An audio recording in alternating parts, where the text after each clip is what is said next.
Hi. Today I'll be sharing the Bill Meets Carol part of our story. Did you ever dream about what your marriage proposal would be like? If you know anyone with a more unromantic engagement story than ours, we'd like to hear it. Put it in the comments below. In the meantime, fluff up your favorite chair, grab your munchies, and let us tell you a story. So after my 25th birthday, where I had my crisis of singleness, that issue was now settled, and I had contacted New Tribes Mission and asked for information, and they had sent me a whole bunch of stuff about short-term missionary projects where you could go and support missionaries who are already there by doing projects for them. But they were mostly going to happen the next summer, so I had a bunch of time between October and next summer. And it seems like during that time, all of a sudden, just tons of things happened, big changes in my life. The first big change was moving out of the apartment where I lived by myself. It had been a basement apartment, and I loved being by myself. It was in a great location and everything, but the squirrels getting in, the mice at night, and so many spiders. I was looking, but it was really hard to find any kind of apartment in that very small town where everybody was looking for a place. And there weren't that many of them. So when a place opened up on the lake, I jumped at the chance to go see it. Rushed down there, and I got there just at the same time as another gal. And she was about my same age. Her name is Lisa. And we both wanted that apartment, but we both couldn't afford it without a roommate. So it was perfect. We decided to be roommates and take it together. So we were moving into a new apartment. So that was a big shift, having a roommate again. She's still a great friend of mine, was maid of honor at our wedding, in fact. And another big shift was my job. Now here I was, I had a degree in culinary arts and working as the pastry chef bakery manager, and I started to have problems with asthma. Now, it hadn't bothered me much for years. Every now and then I'd need to take an inhaler. I had this awful stuff. Didn't know it was awful stuff at the time. It really gave me the shakes and had terrible side effects. It was the only thing I knew to take. But when I was a child, I had asthma, but it was undiagnosed for years and years.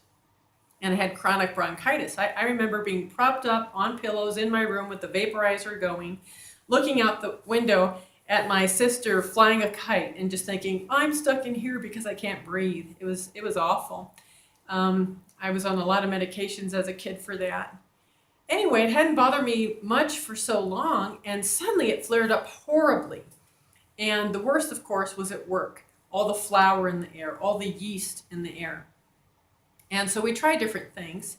I even went to the doctor again to try and get different meds. We tried wearing a mask. Basically everything we tried, nothing worked. I was having these terrible episodes. And the doctor finally said, look, either quit your job or quit your job. So I talked with the head of food service, and he was so good. He talked to the powers that be, and they looked within the company, and they found a job for me in the headquarters where I could be in an office where none of the things that were triggering my asthma would be. And I'm so thankful for that. So I was settling into a new job, getting to know my new roommate, planning for my new missionary experience, and in the midst of all this came a new relationship, Bill Turner. Now, Bill, he had been involved in racing since he was a kid. He started with go-karts playing with flat cars first, and then actually building and driving a go-kart. He designed and built his own race car, had his own team, raced at Daytona, if any of you know some of these racetracks, all the big names. And he even went to Indy, and he was on an Indy 500 team, Bignati Cotter Racing. The driver, when he was on the team, was Tom Sneva, the gas man. Some of you older folks might remember him. I think they won in 1983. Anyway, so Bill was saved through a pastoral visit. A new pastor in town came to visit Bill's mother, and Bill overheard their conversation, believed the gospel, and gave his life to the Lord. But he didn't really grow much for the first 9 years until he went to a seminar that really answered his questions. And basically, it was finding out that what the Bible says is what it means. You just have to do it. And when he began applying the Bible to his life, he saw tremendous change, and God's principles really did work. So he began to grow in his interest in spiritual things. And as his interest in spiritual things came up, his interest in racing went down. Until when he was about 37, the Lord moved on his heart to take a year off and just go study the Bible somewhere and see what God would have for his life. So he did. And the Bible college he happened to choose was the one where I was working. So Bill and I had actually originally met at the Bible Institute on the lunch line. And he knew me as the bakery manager. But he came and found out where I'd been transferred to, drove out there to the headquarters, big building, had to search around, find what office I was in. And he walked into the office, and it was one of these big offices where there were computers all around the perimeter, and all the ladies were facing the computers. Computers were new back then. It was the black screen and the white writing, MS-DOS. And so there were no cubicles or anything. And he walked in and he said to the supervisor, "I'm here to see Carol Resigno." Well, every head turned, including mine. And there was this tall, handsome man. "Oh, isn't that Bill? Wonder what he's here for." So I went over there and he said, "I'd like to get together for some interaction." And I thought, I think he's asking me for a date. Bill was known at the Bible Institute as by the book Bill. And this is one of the things about him. He has this very technical way of talking. Actually, this came in handy once when we were a little short of cash. I sent into Reader's Digest with something that Bill had said, and I won. He wanted to ask me if something would bother me. And he said, "Can I do this thing, or will it cause too much wear and tear on your emotional infrastructure?" I kid you not. That's how he asked, "Will this bother you?" So I got $100 for that. Anyway, so that was Bill. And we went on our first date, and he said, "I'm not getting any younger, and I don't date for fun. I'm looking for a wife. But the only way to find out the right one for me is to date. And so if you're open to that, I would like us to date exclusively until we know if we are God's will for one another." And so I was very impressed with his forthrightness and very manly to just, lay it out there, say what you mean what you say. And I said, certainly I would. There was one problem though. There were a couple other fellows. And so now I had to figure out, okay, now what am I going to do with these other fellows? And I had dated just a few guys. A few older students had come through. Most of them were very young, right out of high school. So there had only been a few, but there were these two particular men that I was really wondering at that time if either of them was God's choice for me. And so I really prayed about this and laid it before the Lord, because this is the biggest decision of a woman's life, because you're going to be under this person, under their authority, and subject to them for the rest of your life. You want to choose a quality man, a man that it will be a pleasure to support. And of course, everyone, finds out different things once you're married, but at least you want to do your best, right? So I prayed about it, and one night I actually had a dream. And in my dream, I was going to my own wedding, only no one could see me. I was like one of the guests, and I was moving throughout the wedding guests looking for the bride and the groom, because I wanted to see, who am I marrying? And I saw bachelor number 1, and my heart sank. And I thought, oh no, am I marrying him? And then I realized he was well dressed, but he wasn't the groom. And then I saw Bill, and my heart lifted. And actually, this is a way that God had led me to discern things before. I would imagine in my head actually doing certain things or doing the opposite choice. And the one where I would think about it, where I would have peace, I would take that as God's leading. And the ones where thinking about it the other way, if I had a lack of peace, well, then that wasn't of God. I mean, mostly he leads through scripture, but sometimes there's nothing sinful about either choice.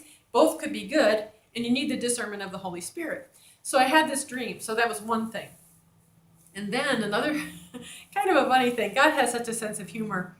So bachelor number 1 was pretty much out. We had some issues about music that I thought I couldn't get past anyway. So bachelor number 1 was out, and then bachelor number 2 was a wonderful gentleman who traveled for his work, and when he would come through town, he would take me out to dinner. And so we went out to dinner this time, and I was going to have to say, all right, now I've agreed to date this other man exclusively, and thinking, well, Lord, can you just give me some encouragement? I don't want to actually cut off this relationship if it's going to go somewhere. I kind of think it's not, but and I kind of feel like I've known Bill all my life. I feel so comfortable with him, and then there was the dream. But here we are, and I told Bill that we date exclusively. I've got to say something to Paul. So I was asking God to just give me some kind of indicator there to encourage me that, yeah, I'm on the right track, and I need to tell Paul that I've made this commitment to Bill. And just at that time, the music that was playing in the background at the restaurant changed songs. The one ended and a new one started, just as I finished my prayer. And the new one that started was an oldie that's called "Come On and Marry Me, Bill." Come on and marry me, Bill. I laughed out loud at God's sense of humor. In fact, Paul said, "Is there something funny about the menu?" And I was like, "Oh, no, nothing." Another way that the Lord spoke to me was through the Word. I was reading in Ruth, and one verse stood out: "Sit still and see how the matter will fall." Just sit still and see. Don't do anything. So that's what I did. That was pretty easy to do. And the way that the matter fell was rather odd. We were actually engaged before I even went to Bolivia for this short-term missions trip that I was working on to go to in the coming summer. But the way that it happened, it was probably the most unromantic marriage proposal in the history of mankind. I had been cleaning the church nursery, and I had been in the crawl space. There was this big crawl space where there was all the stuff stored, and it was hot. There was no AC in there, and so I was just dripping with sweat. My clothes stunk. I was covered with the grime of crawling around in there. Literally, I mean, it was all over my back, my knees. I had cobwebs in my hair. You name it. I mean, it was just awful. I couldn't wait to get into the shower.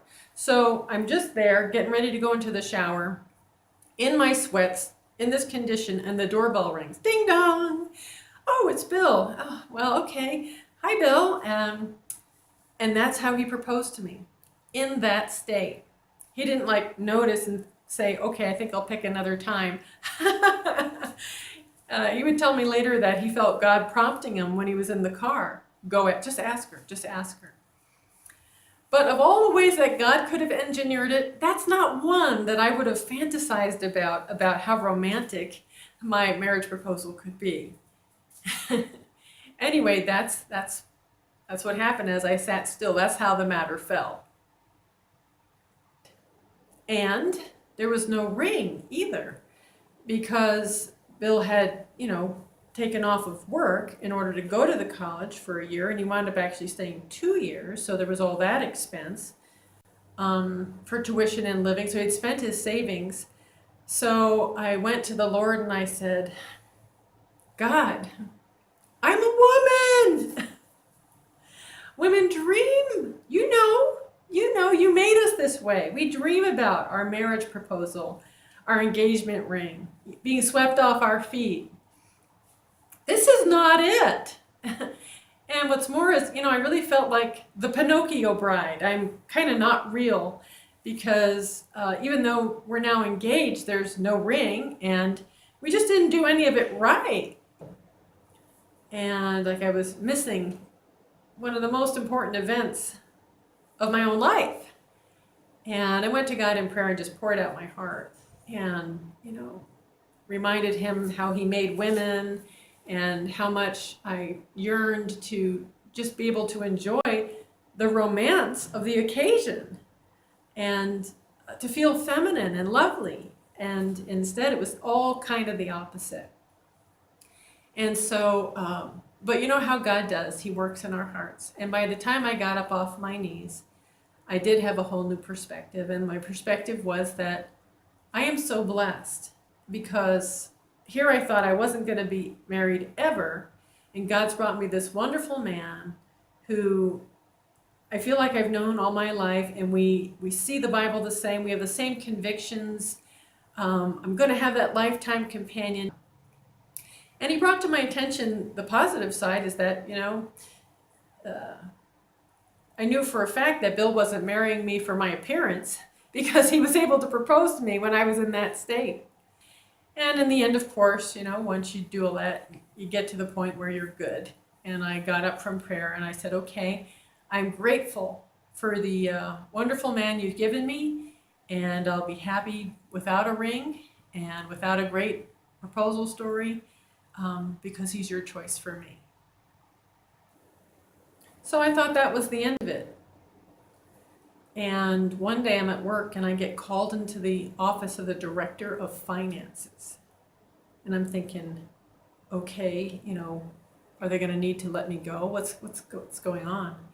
But Bill was also called. He's a student, so he was down there and he had to come up. So we both get to the director's office.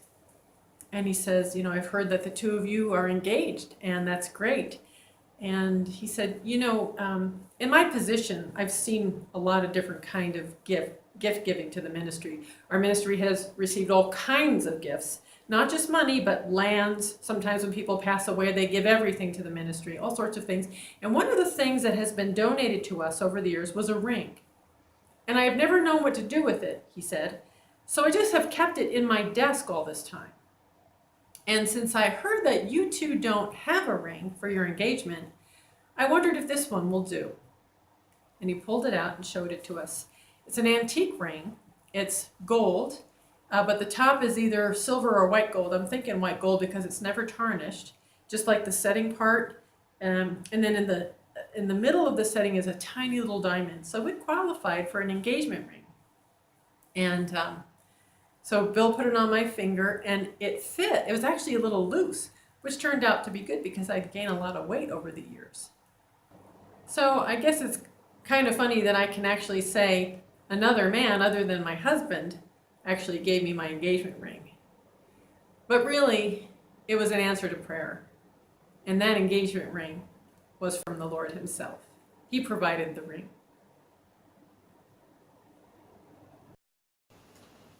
When God himself provided the engagement ring, it was like an object lesson demonstrating his vow to me to be a faithful husband.